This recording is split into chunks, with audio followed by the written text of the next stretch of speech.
Hola, muy buenas tardes, bienvenidos. El día de hoy nos encontramos con un grupo de estudiantes de Psicología de la UNAD del curso Comunidad, Sociedad y Cultura, con el objetivo de analizar la película La Estrategia del Caracol y realizar algunos aspectos. El día de hoy nos encontramos con la compañera Mercedes, Nelcy, María Angélica, María José y quienes habla Giselle Guerrero.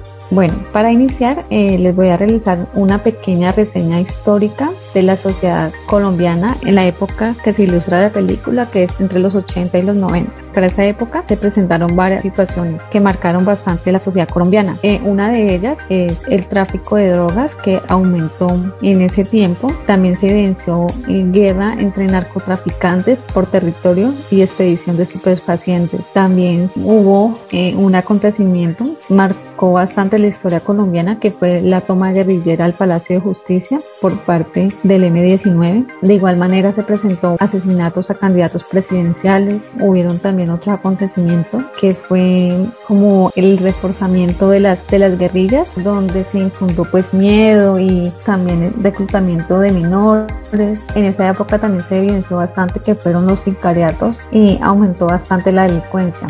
Acaba de recordar que en esa época, la época de Pablo Escobar, asesinaron bastantes policías y pagaban por esos asesinatos. De igual manera, esta crisis pues influye bastante en el desempleo, aumentó bastante la pobreza y las personas no tenían como esa oferta laboral, como tampoco tenían una oferta educativa que les permitiera surgir y salir adelante y tener una vida digna. También se presenta bastante lo que es la manipulación de las leyes por parte de las personas con más recursos económicos, que pueden pues alterar la normatividad colombiana, más conocido como la corrupción legal. Seguidamente pues tenemos a nuestra compañera Nelcy, que nos hará una pequeña análisis sobre la cultura que se evidencia en la comunidad de la política. Bienvenida, compañera. Muy buenas tardes, sí, compañeras, mi nombre es Nelcy. Entonces vamos en esta tarde a analizar un poco la parte cultural de las personas que vivían en la Casa Uribe, en cuanto a valores, creencias, actitudes, comportamientos. Bueno, vemos de manera muy marcada en esta época donde se recrea, en la época que se recrea la película, la clase alta y la clase baja, que en ese momento envolvía a la comunidad o a la sociedad de la ciudad de Bogotá. La película nos quiere demostrar o hacer una muestra con personajes muy singulares que interactúan en la Casa Uribe, pero también es como hacer notar esa parte de la sociedad que es vulnerada, que poco reclama derechos porque muchas veces no los conocen. Vemos dentro de las creencias muy marcada la religión católica. Podemos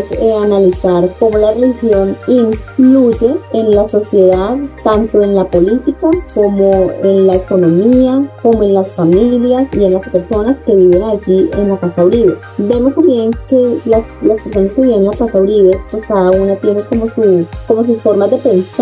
En esto podemos ver como a don Jacinto, que era también una persona influyente allí dentro de la comunidad de la Casa Uribe, con su pensamiento, porque él era una persona anarquista. Era exiliado, un exiliado español. Entonces él era como una persona que leía mucho, y su forma de pensar también era llevada pues a las personas que vivían allí en la Casa Uribe, y él era muy influyente en estos aspectos. Podemos ver la corrupción dentro de los comportamientos de las personas. Podemos ver la corrupción enmarcada desde la clase política alta, donde los grandes personajes que tienen mucho poder vulneran lastimosamente a la clase más baja.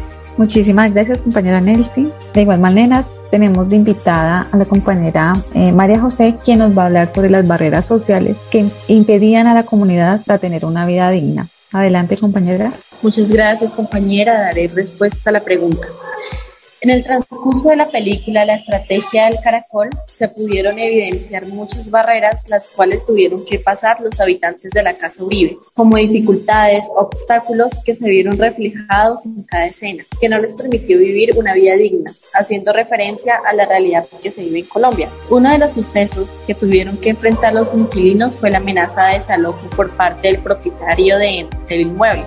La pobreza, la violencia fueron barreras que tuvieron que afrontar. Un contexto marcado en el conflicto y la falta de oportunidades. Las barreras que se evidencian en el contexto de esta comunidad son aquellas necesidades como la falta de ofertas laborales, a lo que se dedicaban a cometer actos delictivos, o en el caso de Gabriela, que tuvo que laborar ofreciendo servicios sexuales. De igual manera, otra barrera en él o ella podría ser la discriminación por ser transgénero, no tener la oportunidad laboral, no tenían una vivienda digna porque estaban a la deriva del desalojo, ¿no? Tampoco tenían acceso al estudio, pues como se evidencia en Romero. Era un estudiante de una edad adulta que no se había podido graduar, al igual que todos los habitantes de la Casa Uribe. Otra barrera es la corrupción en el ejercicio judicial, que le limita el debido proceso. También la falta de acceso a la salud, pues no tenían medios económicos para acudir o ser atendidos por los servicios médicos. Y Sasa, uno de los personajes más relevantes de la película, reconoce la injusticia que tienen que enfrentar, pero al mismo tiempo plantea el valor del ingenio para hacer frente a esta problemática, donde al fin de esta historia afrontaron cada obstáculo y cada barrera. Gracias, compañera. Muchísimas gracias, compañera María José. Bienvenida, compañera María Angélica, quien en este momento nos va a hacer una pequeña exposición del análisis de la matriz de uno de los personajes de la película. Muchas gracias, compañera. Nuestro personaje a analizar es el perro Romero, del actor Frank Ramírez. Romero era un abogado informal sin grado, pero con la tesis a punto de terminar. Su edad oscilaba entre los 45 y 50 años. Era de clase baja, colombiano e inquilino de la Casa Uribe. En la historia no se menciona si Romero estaba casado o tenía alguna relación amorosa con otra persona. Romero era un líder que intercedía por su comunidad defendiéndola del corrupto abogado Mosquera. Romero trata de dar solución legalmente a la situación de desalojo. Él piensa como abogado. Demostró osadía en el caso, tenía labia y oratoria muy limpia. Era un hombre lleno de optimismo, tenía dignidad, era un hombre inteligente, era un hombre valiente, astuto y muy seguro de sí mismo. Por eso la gente de La Pajarera confiaba tanto en Romero. En la historia no se menciona que Romero tuviera algún vínculo familiar. Su familia más próxima son las personas de La Pajarera con quienes comparte tiempo, espacio y experiencias. Era el líder de los vecinos. Él tenía la tarea de velar por los derechos de ellos ante las autoridades. Se regía por las leyes con el propósito de hacer siempre las cosas correctamente. Romero utilizaba argumentos que exponía de forma tan hábil que parecía verdadero, y mientras tanto, gracias a él, la comunidad de La Pajarera ganaba tiempo para continuar con la estrategia.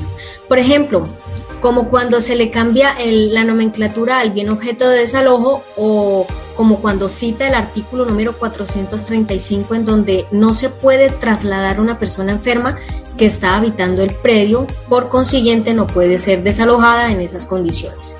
Por último, Romero deja de creer en soluciones legales y se une con la gente para hacerle burla al sistema. Acordémonos que Perro Romero, que era un apodo que le puso Víctor Honorio Mosquera. Honorio Mosquera era un abogado corrupto e inepto. Él fue el que le puso el apodo a Romero. El rol de Romero era de un abogado que defendía al pueblo, defendía a los demás indefensos. A pesar de que Romero sabía que los corruptos llevaban las de ganar, pero también sabía que existían medidas de las que podía hacer uso para defender su gente.